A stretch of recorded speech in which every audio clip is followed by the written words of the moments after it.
Nagluto ang aking friendship ng Bicol. Dito daw. Bicol. Ano kasi yung, sabi ko kasi, haluan mo lang yung white sugar, yung brown din ako sa taas. Sabi naman yung daddy mo. I had brown sugar. Sabi ko Lagi siyang nakikisalin. oo. Sabi ko, hindi man yan brown sugar, hindi sugar, maybe dates siguro yan. Tapos, Kasi, siguro nga pwede yung dates, yung ano na, yung dates na nga yun, pwede yung kasi square naman siya. Square. Oo. Ang ibig sabihin, yung dates na syrup, ayun nandun sa timba, pwede siguro yung pampiko, ano? Iwan. Kaya nga hindi lang nakamoy kasi hindi siya totoong sugar. Hindi ba ano yung amoy talaga ba sa sugar tsaka sa ano? Sa Kape. gata.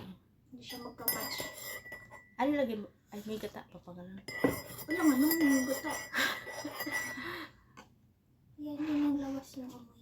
Creme. Cream. Ayan. Caramelized. Maasim. Asin. Hindi. Kaya sabi ko iba yung lasa sa pag... Hindi, unang kagat syempre parang Parang masim-masim. Naiiwan ko. Parang ganun yung ano ko eh. hindi. Ngayon na parang natunaw na siya. Tama lang ang ano niya kasi hindi siya masyado matamis. Kasi konti nga ang sugar. Kaya nga, tama nga lang. Ayoko na masyado matamis. Pag puti siguro yun yung lagay. Tamis ka nga yun.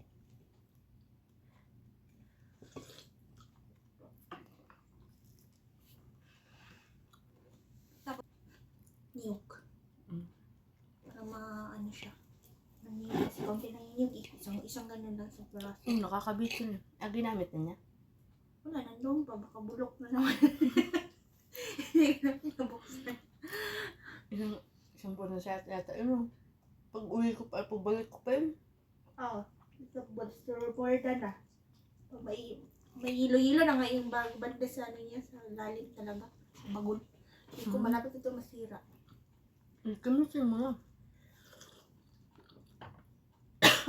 Anong gagataan ko? Siya?